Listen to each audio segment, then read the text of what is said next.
ദൈവനാഥത്തിന് ഒന്നുകൂടി മഹത്വമുണ്ടാകട്ടെ. വീണ്ടും ഒരാശയോടെ ഇടയ്ക്കലുള്ള ദൈവജനം വെച്ച് കർത്താവിനെ ആരാധിപ്പാൻ എനിക്കും ലഭിച്ച കൃപയ്ക്കായിട്ട് ദൈവത്തെ സ്തുതിക്കുന്നു. കഴിഞ്ഞ നാളുകളിൽ ഞങ്ങളെ പ്രാർത്ഥനയിൽ ഓർത്തതിൽ ഞാൻ നന്ദി ഉള്ളവരാണ്. കുടുംബമായിട്ട് ഞങ്ങൾക്ക് മഹാരാഷ്ട്രയുടെ വിവിധ ഭാഗങ്ങളിൽ പ്രവർത്തനത്തിൽ ഏർപ്പെടുവാൻ കർത്താവ് സഹായിച്ചുകൊണ്ടിരിക്കുന്നു. ബൈബിൾ സ്കൂളെ 9ാമത്തെ ബാച്ച് ഈ മാർച്ചിൽ കഴിഞ്ഞു. 8 സ്റ്റുഡൻസ് ഉണ്ടായിരുന്നു. ഞാൻ നേരത്തെ ഓർപ്പിച്ച പോലെ സ്റ്റുഡൻസ് മഹാരാഷ്ട്രയുടെ വിവിധ ഭാഗങ്ങളിൽ നിന്ന് അവരാരും ക്രിസ്ത്യൻസ് അല്ല, ഹിന്ദു പശ്ചാത്തലത്തിലുള്ളവരാണ്. ഞങ്ങൾ ഔട്ട്റീച്ചിനുള്ള ബന്ധത്തിൽ കടന്നു പോകുമ്പോഴേ പരിചയപ്പെടുകയും അങ്ങനെ അവരെ ബൈബിൾ സ്കൂളിൽ കടന്നു വന്നതിന് ശേഷം അവർ രക്ഷിക്കപ്പെട്ട് സ്ഥാനപ്പെട്ട് കർത്താവിന് വേണ്ടി ജീവിക്കാനായിട്ടും നിലനിൽക്കാനായിട്ട് തീരുമാനമെടുത്ത് അങ്ങനെ ദൈവജനം പഠിച്ച് അവരുടെ വില്ലേജുകളിലേക്ക് പോയി. അതുള്ള ബന്ധത്തിൽ നിന്ന് ചില സ്ഥലങ്ങളിൽ പ്രവർത്തനങ്ങൾ വളരുവാനായിട്ട് ദൈവം സഹായിച്ചു. കൂടെ ഞങ്ങൾ മഹാരാഷ്ട്രയുടെ പല ഭാഗങ്ങളിൽ ഔട്ട്റീച്ചിനുള്ള ബന്ധത്തിൽ സുവിശേഷ പ്രസംഗത്തിനുള്ള ബന്ധത്തിൽ കടന്നു പോകുന്നുണ്ട്.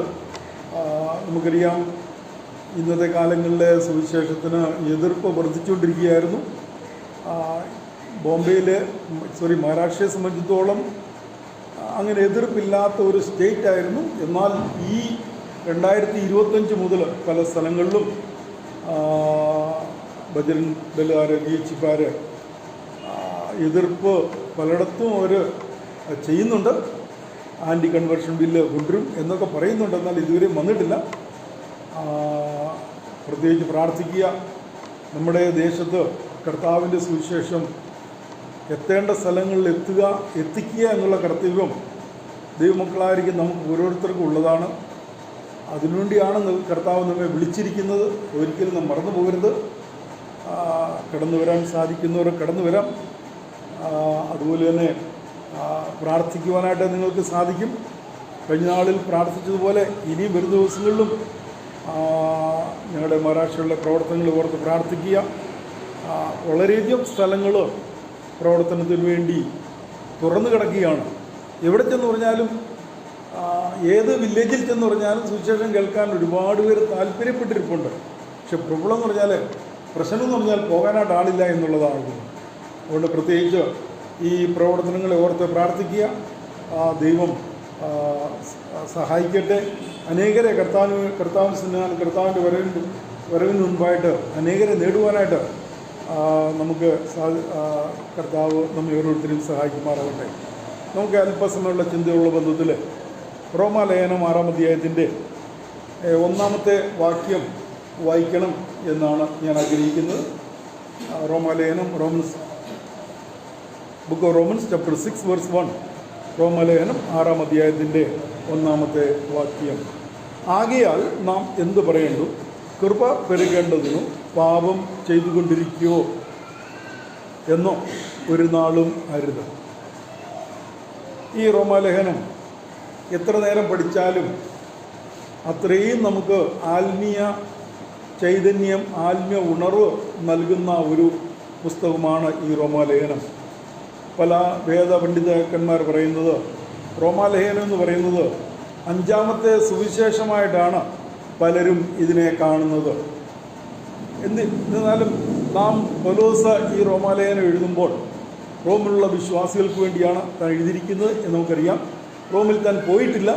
എന്നാൽ തൻ്റെ ചാർച്ചക്കാരും താൻ അറിയപ്പെടുന്ന പലരും റോമിൽ ഉണ്ടായിരുന്നു.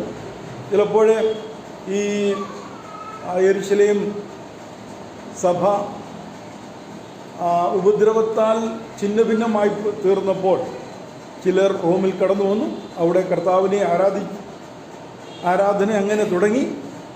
അതുകൊണ്ടാകുന്നു റോമിൽ ഒരു സഭയുണ്ടായത് എന്ന് വേദപണ്ഡിതന്മാർ പറയുന്നുണ്ട്. അതുകൊണ്ട് അവിടെ പറഞ്ഞിരിക്കുന്നത്, നിങ്ങളുടെ വിശ്വാസം സർവ്വലോകത്തിലും പെരുകിയിരിക്കാൻ ഞാൻ ദൈവത്തെ സ്തുതിക്കുന്നു എന്ന് പറഞ്ഞാൽ, പ്രതികൂലങ്ങളുടെ സാഹചര്യങ്ങളിലും പെർസിക്യൂഷൻ്റെ സ്ഥലങ്ങളിലും അവരെ കർത്താവിനെ ആരാധിക്കുന്നു, അവരെ കർത്താവിൻ്റെ വേല ചെയ്യുന്നു എന്നുള്ളതിൽ ആവുന്നു അവിടെ പറഞ്ഞിരിക്കുന്നത്. നിങ്ങളുടെ വിശ്വാസം പെരുകി വന്നിരിക്കുന്നു, സർവ്വലോകത്തിലും കേട്ടിരിക്കുന്നു എന്ന് പൗലോസ് അവിടെ ഓർപ്പിക്കുന്നത്. അപ്പോൾ ഈ റോമാലേഖനത്തിൻ്റെ 6-ാം അധ്യായത്തിലേക്ക് വരുമ്പോൾ പൗലോസ് ഇവിടെ പറയാം, ആകയാൽ നാം എന്ത് പറയേണ്ടു, കൃപ പെരുകേണ്ടതിനു നാം പാപം ചെയ്യുകയോ. ഇവിടെ രണ്ടു കൂട്ടം കാര്യമാണ് ഒന്നാമത്തെ വാക്യത്തിൽ അപ്പോസ്തലൻ ഇവിടെ ഓർപ്പിക്കുന്നു. ഒന്ന്, കൃപയുടെ പെരുപ്പവും പാപത്തിൻ്റെ പെരുപ്പവും. കൃപയുടെ പെരുപ്പവും പാപത്തിൻ്റെ പെരുപ്പവും. അതുകൊണ്ട് തുടക്കത്തിൽ തന്നെ പറയാം, ആകയാൽ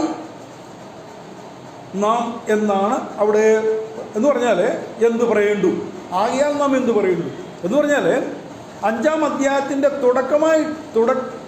തുടർച്ചയായിട്ടാണ് ഈ 6-ാം അധ്യായത്തെയും നമുക്ക് കാണേണ്ടത് എന്ന് അതുകൊണ്ടാണ് ആ വാക്യോട് ഉപയോഗിക്കുക. ആകയാൽ നാം എന്ത് പറയുന്നു, ആകയാൽ എന്ന് പറഞ്ഞാൽ എന്താണ്? 5-ാം അധ്യായത്തിൻ്റെ തുടക്കമാകുന്നു. 5-ാം അധ്യായത്തിൻ്റെ 12-ാം വാക്യത്തിലേക്ക് നമ്മൾ ഓടിക്കാം. 12-ാം അധ്യായത്തിലൂടെ അപ്പോസ്തലൻ അവിടെ ഓർപ്പിക്കുന്നത്, ഏക മനുഷ്യനാൽ പാപവും പാപത്താൽ മരണവും ലോകത്തിൽ കടന്നു. അവിടെയും അതുകൊണ്ട് എന്ന് പറഞ്ഞാൽ തുടക്കമാണ്, അവസാനിച്ചിട്ടില്ല. അതുകൊണ്ട് ഏക മനുഷ്യനാൽ പാപവും. അതുകൊണ്ടെന്ന് പറഞ്ഞാൽ 5-ന്റെ 1-ാമത്തെ വാക്യം പറഞ്ഞ് വിശ്വാസത്താലുള്ള നീതീകരണത്തെപ്പറ്റി അവിടെ പൗലോസ് അവിടെ ഓർപ്പിക്കാമെന്ന് അവിടെ ഓർപ്പിച്ചത് നമുക്ക് കാണാൻ സാധിക്കും. വിശ്വാസത്താൽ ആ ഒരു വ്യക്തി കർത്താവ് യേശു ക്രിസ്തു മുഖാന്തരം നീതീകരിക്കപ്പെടുന്നു. അതുകൊണ്ട് ഏക മനുഷ്യനാൽ പാപവും പാപത്താൽ മരണവും ലോകത്തിൽ കടന്നു. അപ്പോഴേ ലോകത്തിൽ പാപം എങ്ങനെ കടന്നു എന്ന് അപ്പോസ്തലൻ ഇവിടെ ഓർപ്പിക്കുകയാകുന്നു. അതിനുശേഷം നമുക്ക് വിവരിക്കേണ്ട ആവശ്യമില്ല, നമുക്കറിയാവുന്ന ഭാഗമായിരിക്കാൻ സമയത്തിൻ്റെ കുറവുകൊണ്ട് ഞാൻ പെട്ടെന്ന് പോവുകയാവുന്നു. ഏകമനുഷ്യനാൽ പാപവും പാപത്താൽ മരണവും എന്ന് ഓർപ്പിക്കുമ്പോൾ നമുക്കെല്ലാവർക്കും അറിയാവുന്നൊരു ചരിത്രമാകുന്നു. ആദം പാപം ചെയ്തതിൻ്റെ ഫലമായിട്ട് ആദമിൻ്റെ സന്താനമായിരിക്കും നാമും ആരായിത്തീർന്നു? പാപികളായി തീർന്നു. കാരണം എന്താണ്? കാരണം ഒന്ന് മാത്രമാണ്, ആ പാപസ്വഭാവം, ആദമുള്ള പാപസ്വഭാവം നമ്മളിലും കടന്നു വന്നു. കാരണം നാം എല്ലാവരും ഒരു വല്യപ്പച്ചൻ്റെ മക്കളാണ് എന്നുള്ളതാണ് ദൈവത്തിൻ്റെ വചനം നമ്മെ ഓർപ്പിക്കുന്നത്. എനിവേ, ഇത് പിന്നീട് കീഴ്പ്പെട്ട് നമ്മൾ വായിക്കുന്ന അവസരത്തിൽ അവിടെ അപ്പോസ്തലൻ ഓർപ്പിക്കാനുള്ള കാരണം, ഏക മനുഷ്യനാൽ പാപവും പാപത്താൽ മരണവും ലോകത്തിൽ കടന്നു എന്ന് ഓർപ്പിക്കുമ്പോൾ വേറൊരു കാര്യം അവിടെ 15-ാമത്തെ വാക്യത്തിൽ അവിടെ ഓർപ്പിക്കുന്നു. എന്നാൽ ലംഘനത്തിൻ്റെ കാര്യവും കൃപാവരത്തിൻ്റെ കാര്യവും ഒരുപോലെയല്ല. ഏകന്റെ ലംഘനത്താൽ അനേകർ മരിച്ചുവെങ്കിൽ ദൈവകൃപയും ഏക മനുഷ്യനായ യേശു ക്രിസ്തുവിന്റെ കൃപയുള്ള ദാനവും അനേകർക്ക് വേണ്ടി ഏറ്റവും അധികം കവിഞ്ഞിരിക്കുന്നു. അവിടെ അപ്പോസ്തലൻ ഓർപ്പിക്കുന്നത്, ഏക മനുഷ്യനാൽ പാപം ലോകത്തിൽ വന്നു, പാപത്താൽ മരണത്തിൽ ലോകത്തിൽ വന്നു. ഏക മനുഷ്യൻ ആരാണ്? അത് ആദമിനെ പറ്റി. അടുത്തൊരു ഏക മനുഷ്യനെ പറ്റി പറയുന്നത് കർത്താവായ യേശു ക്രിസ്തുവിനെ പറ്റിയാണ് പറഞ്ഞിരിക്കുന്നത്. ഈ യേശു ക്രിസ്തുവിനാൽ എന്തുണ്ടായി? കൃപയുണ്ടായി എന്ന് അപ്പോസ്തലൻ അവിടെ ഏക മനുഷ്യനായ യേശു ക്രിസ്തുവിനാൽ കൃപ ലോകത്തിൽ വന്നു എന്നാണ് അപ്പോസ്തലനോട് ഓർപ്പിക്കുന്നത്. നമുക്കറിയാം അപ്പോൾ കൃപായുഗം, നമുക്കറിയാം നമ്മൾ ഇപ്പോൾ വസിക്കുന്ന ഈ യുഗത്തെപ്പറ്റി നാം പഠിക്കുമ്പോൾ നാം കൃപായുഗത്തിലാണ് വസിക്കുന്നത്. ആദ്യം നമുക്ക് ആദം മുതൽ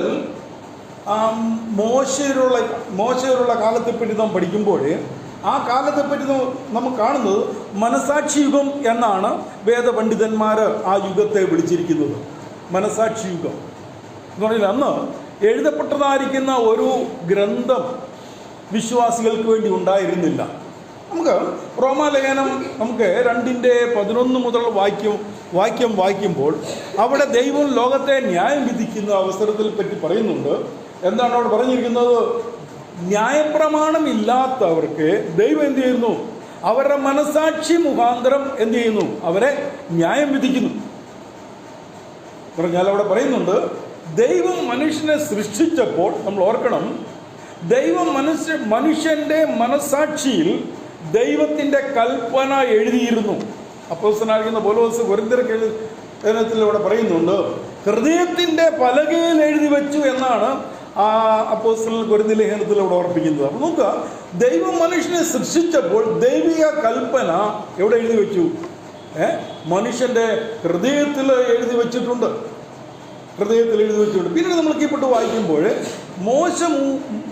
മോശ മുതൽ യേശുക്രിസ്തു വരെ ഉള്ള കാലയളവ് ന്യായപ്രമാണത്തിൻ്റെ കാലയളവാണ്. അവിടെയും ദൈവം അപ്പോഴാണ് എഴുതപ്പെട്ട ഒരു ന്യായപ്രമാണം കൊടുത്തത്. എന്നാൽ അതിനുമുമ്പ് ദൈവം മനുഷ്യൻ്റെ മനസാക്ഷിയിൽ എന്ത് ചെയ്തു?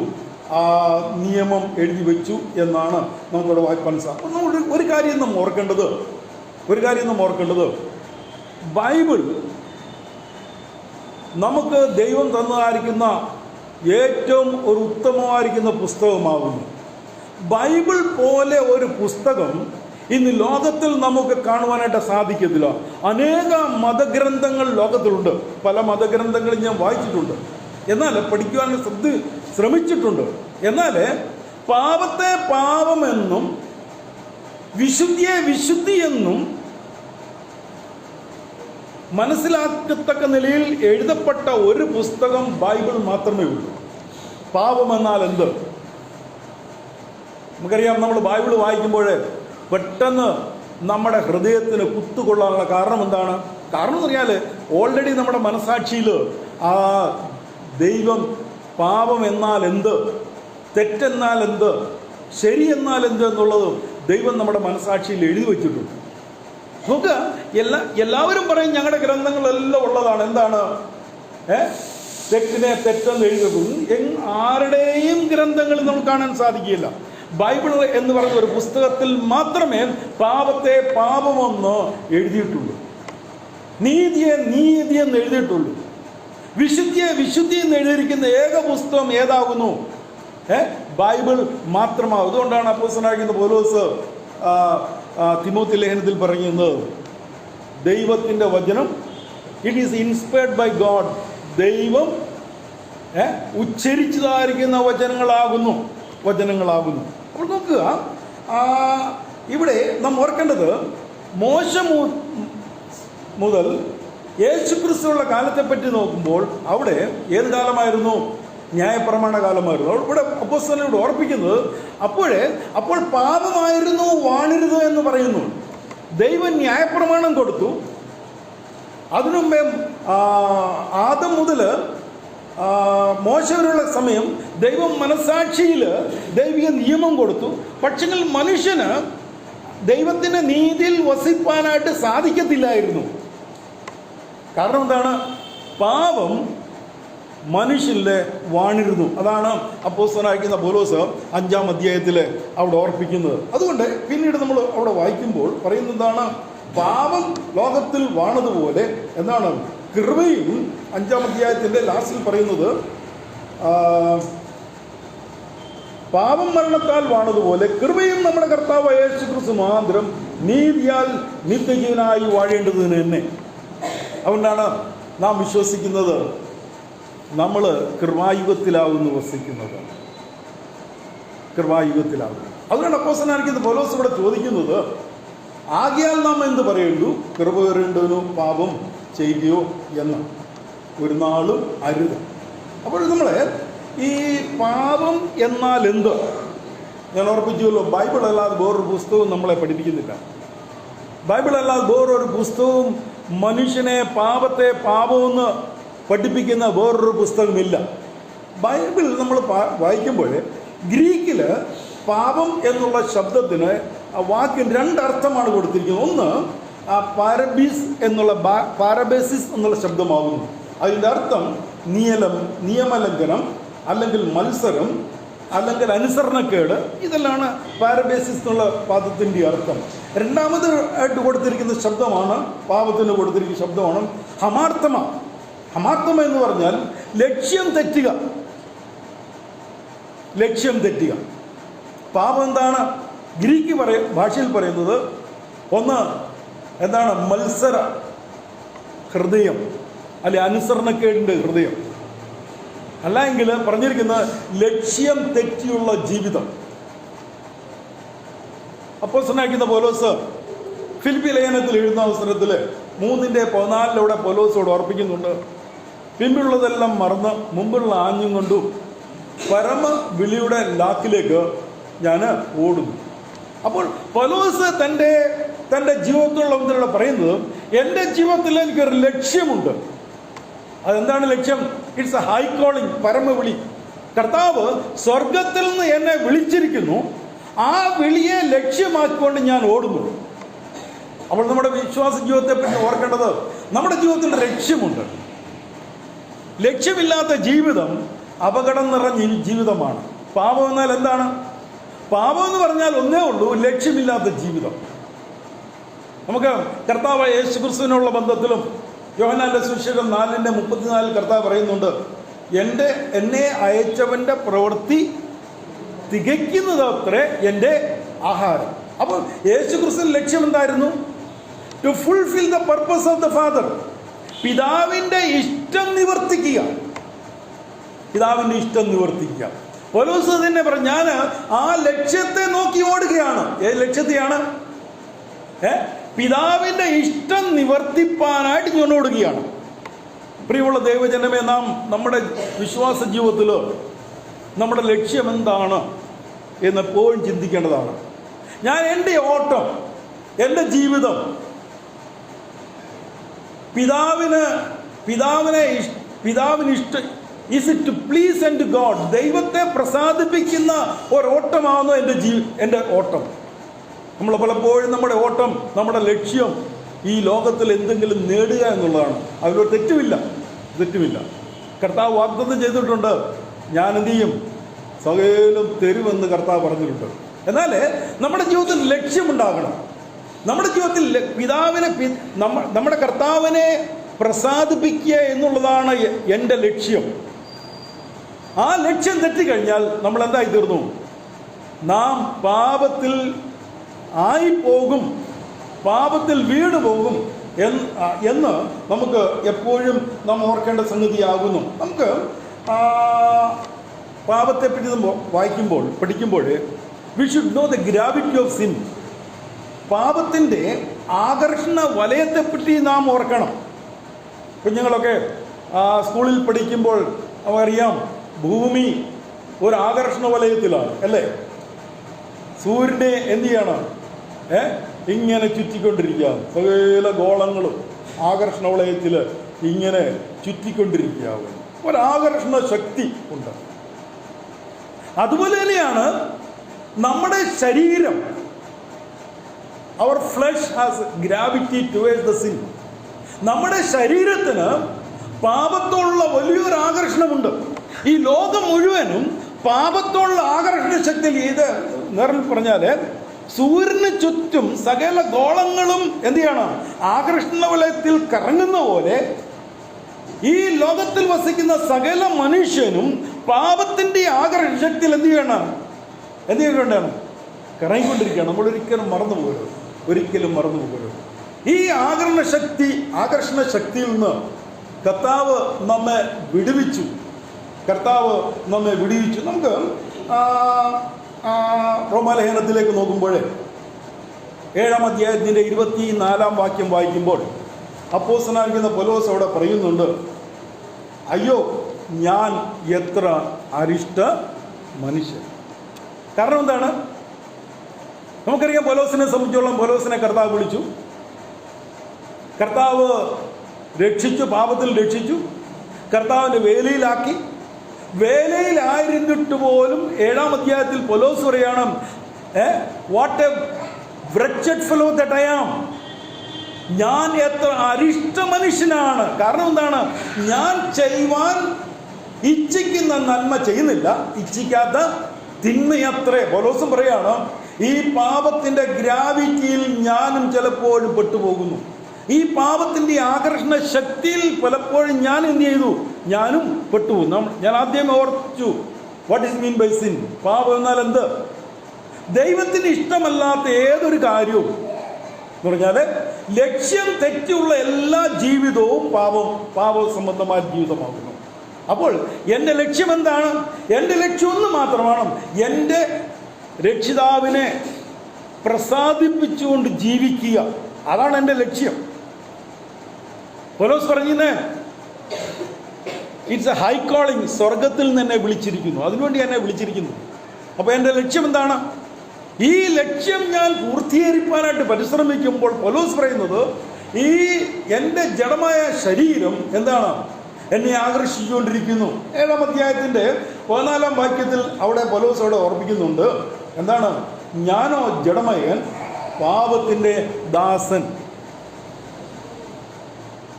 അതിൻ്റെ റീസണും കാരണവും കൂടെ പൗലോസ് പറയുന്നുണ്ട്. കാരണം എന്താണ്? ഞാൻ ജഡത്തിൽ വസിച്ചതുകൊണ്ട്, ഇന്നുകൊണ്ട് ഞാനാണ് ജഡത്തിൽ പാപത്തിൻ്റെ ദാസൻ. നമുക്ക് യോഹന്നാന്റെ സുവിശേഷം 8:34 പറയുന്നുണ്ട്, ആ പാപം ചെയ്യുന്നവൻ പാപത്തിൻ്റെ ദാസൻ.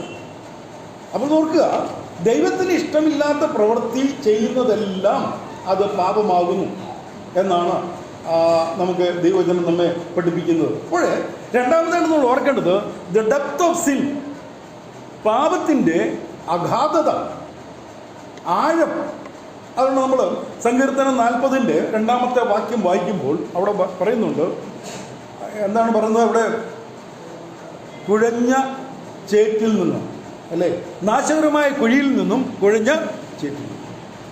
ഇംഗ്ലീഷിൽ പറയുന്നത് ബോട്ടംലെസ് പിറ്റാണ്. നമ്മൾ ഓർക്കുക, ആരെങ്കിലും എടുത്ത് ചാടാൻ ആഗ്രഹിക്കുന്നുണ്ടോ?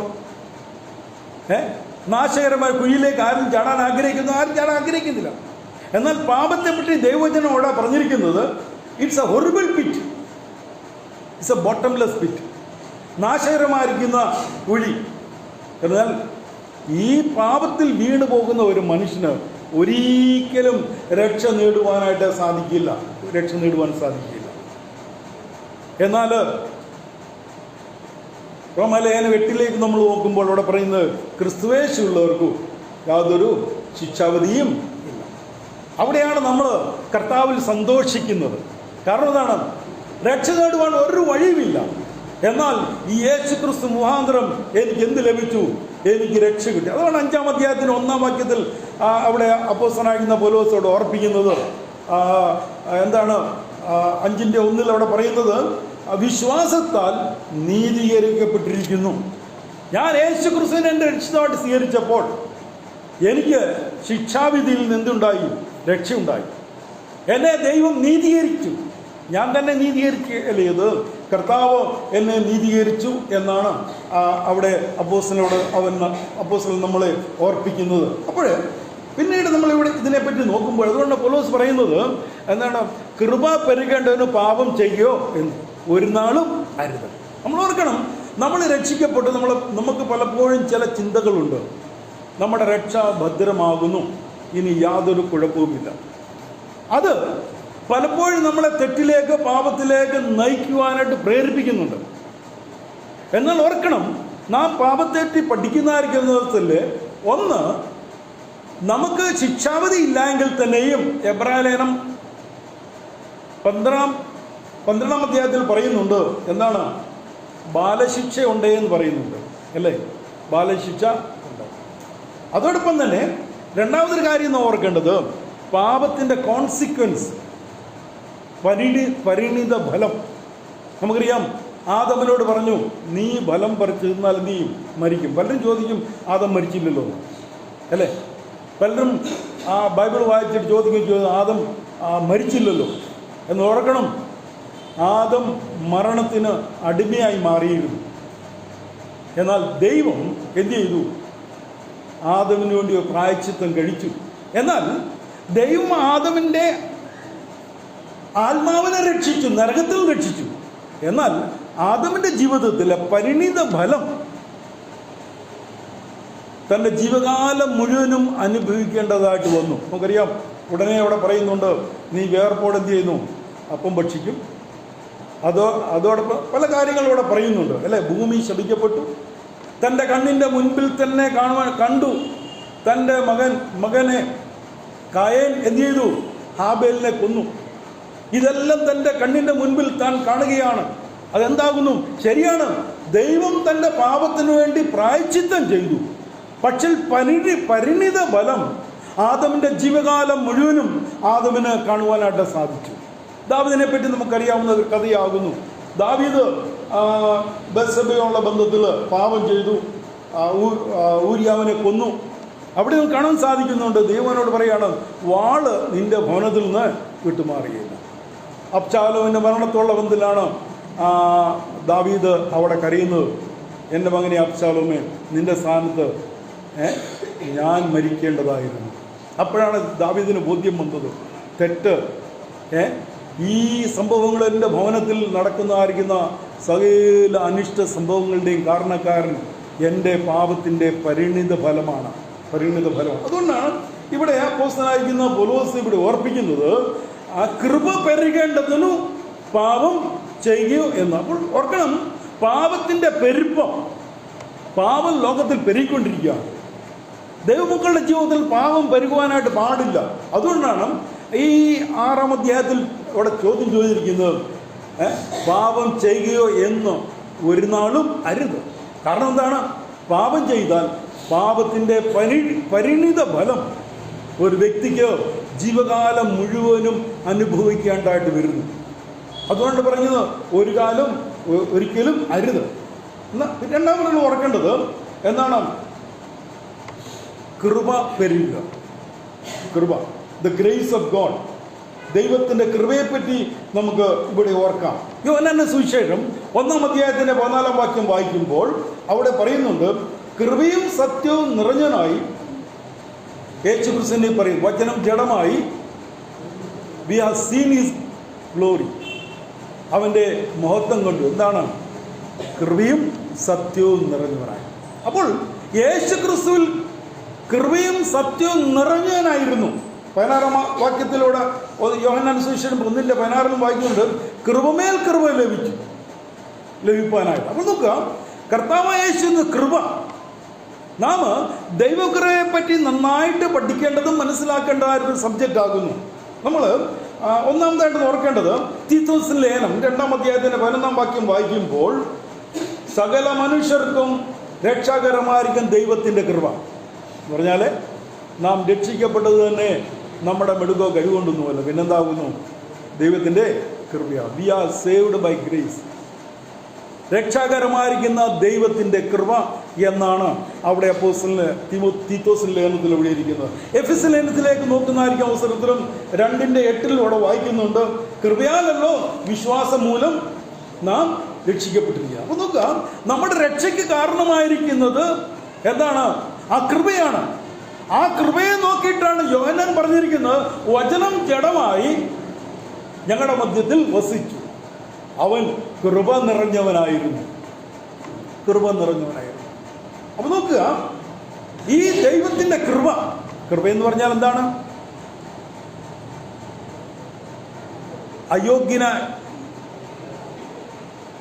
നമുക്ക് അയോഗ്യനായിരിക്കുന്ന വ്യക്തിക്ക് തരുന്നതായിരിക്കുന്ന യോഗ്യത. കൃപയെന്ന് പറഞ്ഞാൽ ഞാൻ ദൈവത്തിൻ്റെ സ്നേഹവും ദൈവത്തിൻ്റെ കരുണയും അനുഭവിപ്പാനായിട്ട് യോഗ്യനല്ല. എങ്കിൽ തന്നെയും ദൈവം എന്നോട് എന്ത് ചെയ്തു? എന്നോട് കരുണ കാണിച്ചു, എന്നോട് ദയ കാണിച്ചു. അതിനാണ് കൃപയെന്ന് പറയുന്നത്. അപ്പോൾ നോക്കുക, നാം കൃപയാലല്ലോ വിശ്വാസം മൂലം രക്ഷിക്കപ്പെട്ടിരിക്കുന്നത് എന്ന് അപ്പോസ്തലൻ ഓർക്കുന്നത്. രണ്ടാമതായിട്ട് ഓർക്കേണ്ടത്, ദൈവകൃപയെപ്പറ്റി നാം പഠിക്കുമ്പോൾ എബ്രായലേഖനം 4:11 ആർക്കൊന്ന് വായിക്കാം. എബ്രായലേഖനം 4:11.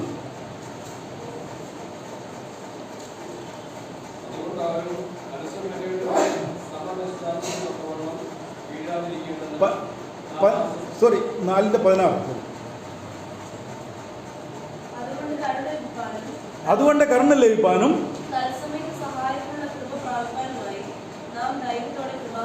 15-ാം വാക്യം കൂടെ ഒന്ന് വായിക്കാം. നമുക്കുള്ള മഹാപുരോഹിതൻ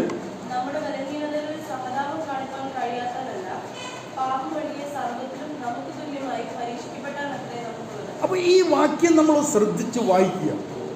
ദൈവകൃപയെപ്പറ്റി നമ്മളെപ്പോഴും ഓർക്കുന്നതാണ്, കൃപയാൽ അത്രേ നാം വിശ്വാസം മൂലം രക്ഷിക്കപ്പെട്ടു. എന്നാൽ ദൈവകൃപയെപ്പറ്റി ഇവിടെ അപ്പോസ്തലൻ ഓർപ്പിക്കുമ്പോൾ പറയുന്നത്, നാം കൃപ പെരുകേണ്ടതിന് പാപം ചെയ്യുകയോ എന്ന് ഒരു നാളും അരുത്. ഇവിടെ അപ്പോസ്തലൻ ഓർപ്പിക്കുന്ന കാരണം എന്താണ്? കാരണം പറഞ്ഞാൽ grace is given not to continue in sin but to escape. കൃപ ദൈവം നമുക്ക് തന്നിരിക്കുന്നത് എന്തിനു വേണം? നാം പാപത്തിൽ വസിപ്പാനല്ല, പിന്നെ എന്ത് ചെയ്യണം? പാപ ഇല്ലാതെ ഒരു ജീവിതം, പാപത്തിൽ വീഴാതെ ജീവിപ്പാനായിട്ട് നമ്മെ സഹായിപ്പാനായിട്ട്. അതുകൊണ്ടാണ് എബ്രായൻ അവിടെ പറഞ്ഞിരിക്കുന്നത്, നമുക്ക് വേണ്ടി ഒരു മഹാപുരോഹിതനുണ്ട്. എങ്ങളുടെ മഹാപുരോഹിതനാണ് സഹതാപമുള്ള മഹാപുരോഹിതൻ. പിന്നീട് പറഞ്ഞ് അത് എന്താണ് പറഞ്ഞ് പിന്നീട് കീഴ്പ്പെട്ട് പറയുന്നതാകുന്നു എന്ത്? ധൈര്യത്തോടെ എന്ത് ചെയ്യാം? അവൻ്റെ കൃപാസനത്തോടെ അടുക്കും. എന്തിനുവേണ്ടി അടുക്കുന്നത്? ധൈര്യത്തോടെ അവന് കൃപാസനത്തോടെ അടുക്കുക. എന്തിനുവേണ്ടിയാണ്? കർത്താവെ, ഞാൻ പാപം ചെയ്യാതെ ജീവിപ്പാൻ എനിക്ക് സഹായം ആവശ്യമുണ്ട്. നോക്കുക, പാപം ചെയ്യാതെ ജീവിപ്പാനായിട്ട് എന്നെ സഹായിക്കണം. ആ സഹായത്തിന് വേണ്ടിയാണ് ഇവിടെ അപ്പോസ്തലൻ ഓർപ്പിക്കുന്നത്, അവൻ ആ കൃപയുടെ സിംഹാസനത്തിൽ ഇരിക്കുകയാകുന്നു. അതുകൊണ്ട് ധൈര്യത്തോടെ എൻ്റെ അടുക്കൽ ചെല്ലുക. എന്തിനുവേണ്ടിയാണ്? പാപം ചെയ്യാതെ ജീവിക്കും. ഇവിടെ പൗലോസ് ഓർപ്പിക്കുന്നത് എന്താണ്? കൃപ പെരുകേണ്ടതിനു പാപം ചെയ്യുക ഒരു നാൾ വരുന്നു. ഞാൻ ഇതിനുള്ള ഒരു കാര്യം ഓർക്കുകയായിരുന്നു. കുറച്ച് നാൾ മുമ്പ് കേരളത്തിൽ ഇങ്ങനൊരു പറച്ചിലുണ്ടായി, കൃഷി ലോണ് എടുത്തവർക്ക് ലോണ് മാഫ് ചെയ്ത് കിട്ടുമെന്ന്. അപ്പോൾ ഒത്തിരി പേര് പോയി ലോൺ എടുത്തു. എനിക്കും എന്ത് കിട്ടും? അത് മാഫ് ചെയ്ത് കിട്ടുമെന്ന് വിചാരിച്ചു. എന്നാൽ മാഫ് ചെയ്ത് കിട്ടിയോ? ആരും കിട്ടിയില്ല. കൃപ പെരുകേണ്ടവന് പാപം ചെയ്യാം. അപ്പോൾ ദൈവം ഒരുപാട് കൃപ തരും, പാപം ചെയ്താലും കുഴപ്പമില്ല, അല്ലേ? ദൈവം ഒത്തിരി, അതല്ല അതിൻ്റെ അർത്ഥം. അതല്ല, ദൈവം കൃപാലുവാണ്, അതുകൊണ്ട് എനിക്ക് എന്തും ചെയ്യാം, അതല്ല. അതിൻ്റെ അർത്ഥം എന്താണ്? ദൈവം നമുക്ക് കൃപ തരുന്നത് എന്തിനു വേണ്ടിയാകുന്നു? നാം പാപത്തിൽ വീഴാതിരിക്കാനാണ്. കാരണം it is a bottomless pit. പാപം എന്ന് പറയുന്നത് എന്താണ്? അത് മരണകരമായിരിക്കുന്ന ഒരു കുഴിയാകുന്നു. അപ്പോൾ നാം അതിൽ വീഴാതിരിക്കാനായിട്ട് നമുക്ക് കൃപ തരുന്നു. പിന്നീട് നമുക്ക് ഒന്നുകൂടി വാക്യങ്ങൾ കീഴ്പ്പെട്ട് വായിക്കാം. ആർക്കിൽ നിന്ന് വായിക്കാം? എഫേസ്യർ 4:7. Ephesians chapter 4:7, 4:7.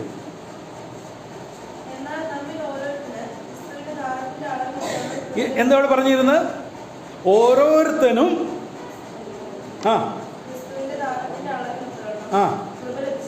അളവിനൊത്തവണ്ണം. അപ്പം എനിക്ക് പാപരഹിതമായിട്ട് ജീവിപ്പാൻ വേണ്ട അറിയുന്ന കൃപ ചിലപ്പോൾ വേറൊരു സഹോദരനേക്കാളും കൂടുതൽ എനിക്ക് ആവശ്യമുണ്ട്. ചിലർക്ക് അത്രയും ആവശ്യമില്ല. അപ്പം ഒരു വ്യക്തിക്ക് എത്രയും അളവ് വേണോ കൃപ, അത്രയും അളവിൽ ദൈവം നമുക്ക് കൃപ തരുവാനായിട്ട് ഒരുങ്ങിയിരിക്കുകയാണ്. അവിടെ പറയുന്നത് അളവിനൊത്തവണ്ണം അവൻ ദാനമായിട്ട് തരുവാനായിട്ട് താല്പര്യപ്പെടുന്നു എന്നാണ് അവിടെ പറയുന്നത്. അപ്പോൾ ഓർക്കേണ്ട പ്രിയമുള്ളവരെ, അപ്പോസ്തലനായി ചെയ്യുന്നത് ദൈവം കൃപാലുവാണ്. കൃപ പെരുകേണ്ടതിന് പാപം ചെയ്യുന്നോ ഒരു നാളും അരുത്. പാപം എന്നാൽ എന്താണ്? ഒരിക്കലും നാം മറന്നു പോകരുത്. അമാർത്ഥമാ. ദൈവത്തിന് ഹിതമല്ലാത്ത എന്ത് ചെയ്താലും അതെന്താണ്? അത് പാപമാണ്. അപ്പോൾ ദൈവഹിതപ്രകാരം ജീവിപ്പാനായിട്ട് എനിക്ക് എത്ര കൃപ വേണോ, അത്രയും എത്ര അളവിൽ എനിക്ക് വേണോ അത്രയും അളവിൽ ദൈവകൃപ ലഭ്യമാണ്. ആ ലഭ്യമാകുമ്പോൾ ഞാൻ എന്താ ചെയ്യേണ്ടത്? ഓരോ അവസരത്തിലും അവൻ്റെ കൃപാസനത്തോട് അടുക്കുക. അത് സ്വയം ജീവിതത്തിൻ്റെ പേഴ്സണൽ ലൈഫിൻ്റെ ഒരു പ്രത്യേകതയാണ്. എൻ്റെ സ്വഭാവം എനിക്കേ അറിയുള്ളൂ. എന്നുള്ള പാപസ്വഭാവം എനിക്കേ അറിയുള്ളൂ. കർത്താവ് എനിക്ക് ഈ സ്വഭാവത്തിൽ നിന്ന് എന്ത് ചെയ്യണം? വിടുതൽ ലാഭിക്കണം. ഇവിടെ അപ്പോസ്തലനായിരിക്കുന്ന പൗലോസ് കീഴ്പ്പെട്ട് വായിക്കുന്ന അവസരത്തിൽ 11-ാം അധ്യായത്തിൻ്റെ 2 കൊരിന്ത്യർ 12-ാം അധ്യായത്തിൻ്റെ 9-ഉം 10-ഉം വാക്യം വായിക്കുമ്പോൾ അവിടെ പൗലോസ് അവിടെ പറയുന്നുണ്ട്. ഒന്ന് വായിക്കാർക്കെങ്കിലും.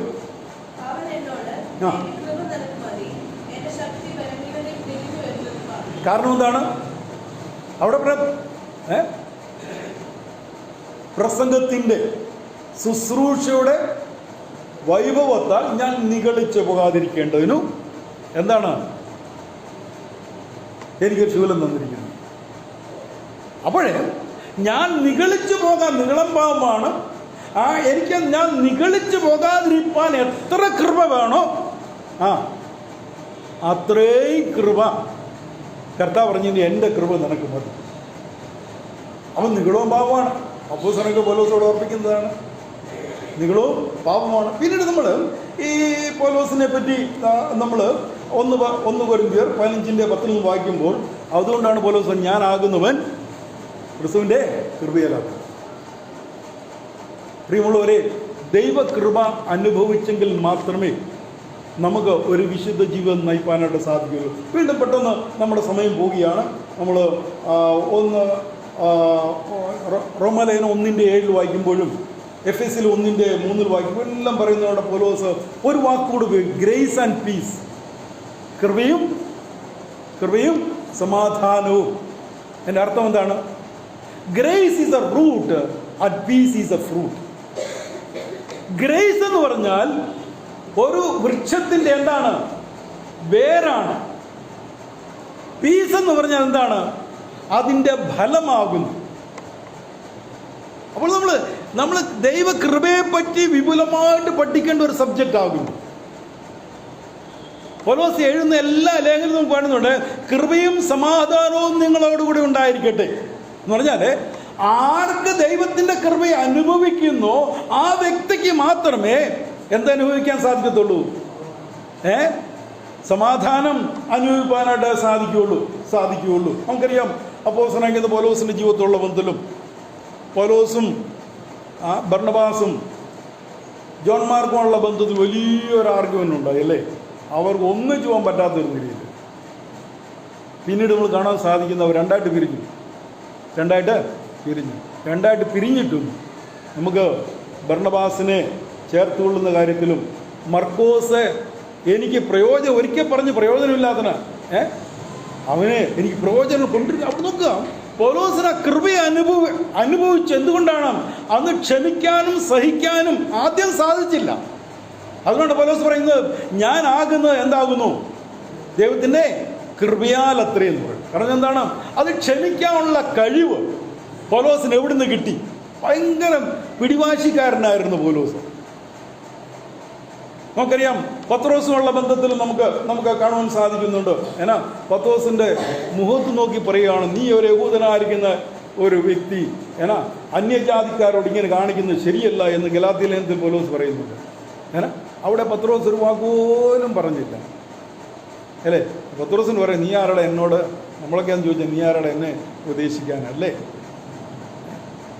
യഹൂദന്മാരായ വിശ്വാസികൾ കടന്നു വന്നപ്പോഴേ അന്യജാതിക്കാരുമായുള്ള ബന്ധത്തിൽ അവർ ആഹാരം ഭക്ഷിക്കുന്നു, മാറി നോക്കുന്നു. ഞാൻ ഇവരുമായിട്ട് തീണ്ടുകയില്ല, തൊടുകയില്ല എന്നുള്ള ഒരു പ്രവണത. പൗലോസ് പത്രോസിന്റെ മുഖത്ത് നോക്കി ചോദിച്ചു.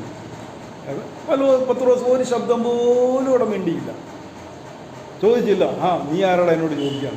ഞാനും ആരാണ്? കർത്താവിൻ്റെ ഏറ്റവും അടുത്ത ശിഷ്യനാണ്. ഇതൊന്നും പത്രോസോട് പറയാം. ഇവിടെ നോക്കാം, ഇവരുടെ എല്ലാം ജീവിതത്തിൽ എന്താണ്? ദൈവത്തിൻ്റെ കൃപ. അപ്പൊ നോക്കാം, അതുകൊണ്ടാണ് പൗലോസ് പറയുന്നത് ദ ഗ്രേസ് ആൻഡ് പീസ്. സമാധാനത്തിൽ ജീവിപ്പാനാണ് ദൈവം നമ്മെ വിളിച്ചിരിക്കുന്നത്. ഈ സമാധാനം എങ്ങനെ അനുഭവിക്കാൻ സാധിക്കുന്നത്? ദൈവത്തിൻ്റെ കൃപ നമുക്ക് എത്രയും വേണോ അത്രയും നമുക്ക് കൃപ ഉണ്ട്. അതുകൊണ്ടാണ് ഇവിടെ എബ്രാഹിത്തിൽ 4 പറഞ്ഞിരിക്കുന്നത്, അവൻ്റെ കൃപാസനത്തോട് കൃപയുടെ സിംഹാസനത്തോട് എന്ത് ചെയ്യണം? അടുത്തു വരിക. എന്തിനു വേണ്ടിയാണ്? ദൈവത്തിൻ്റെ ഇടപ്രകാരം ജീവിക്കാനായിട്ട്, ദൈവത്തിൻ്റെ ഇഷ്ടപ്രകാരം ജീവിക്കാനായിട്ട്. പാപം എന്താണ് പാപം എന്ന് പറഞ്ഞാൽ ഹമാർത്ഥമാണ്, ലക്ഷ്യം തെറ്റുള്ള ജീവിതം. കർത്താവ് നമുക്കൊരു വാഗ്ദത്തം തന്നിട്ടുണ്ട്. എന്താണ്? ഞാൻ പോകുന്നു നിങ്ങൾക്കായി സ്ഥലം ഒരുക്കി ഞാൻ വീണ്ടും വരും, ഞാൻ നിങ്ങളെ ചേർത്ത് കൊണ്ടു. വലിയൊരു ലക്ഷ്യമുണ്ട് നമ്മുടെ ജീവിതത്തിൽ. അതുകൊണ്ട് പൗലോസ് പറയുന്നത് I look up pressed towards the high calling. സ്വർഗത്തിൽ എൻ്റെ വിളി, ആ വിളിയെ മാത്രമാണ് ലക്ഷ്യം വെച്ച് ഓടുന്നത്. പ്രിയമുള്ളവരെ, നാം ഈ മരുഭൂമി യാത്രയിൽ, ഈ പാപത്താൽ അട്രാക്റ്റ് ചെയ്യുന്ന ഈ ലോകത്തിൽ നമുക്ക് ഒരു ലക്ഷ്യം. നമ്മുടെ ലക്ഷ്യം എന്താണ്? ഒരു വിശുദ്ധ ജീവിതം, പാപമില്ല. ഇതുകൊണ്ട് പൗലോസ് ഇരിക്കുന്നത് ഒരു നാളും അരുത്, ഒരു നാളും കൃപ പെരുകേണ്ടതിനോ പാപം ചെയ്യുകയെന്നോ ഒരു നാളും അരുത്, ഒരു നാളും അരുത്. അപ്പോൾ കർത്താവ് നമ്മൾ ആഗ്രഹിക്കുന്നത് എന്താണ്? നാം ദൈവകൃപയിൽ ആശ്രയിക്കുക. നാം ബലഹീനരാണ്, മനുഷ്യൻ ബലഹീനരാണ്. നമ്മുടെ ബലഹീനതയിൽ നമുക്ക് ശക്തി തരുവാനായിട്ട് ദൈവം നമുക്ക് കൃപ തന്നിരിക്കുന്നു. ആർക്കെ പ്രിയമുള്ള വരും കാലങ്ങളിൽ കർത്താവിനെ സ്നേഹിച്ച് മാനിച്ച് നാം ലക്ഷ്യമുള്ളവരായിട്ട് ദൈവകൃപയിൽ വസിപ്പാനായിട്ട് ദൈവം നമ്മെ ഓരോരുത്തരും സഹായിക്കുമാറാകട്ടെ. അതിനുവേണ്ടി നമുക്ക് പ്രാർത്ഥിക്കാം.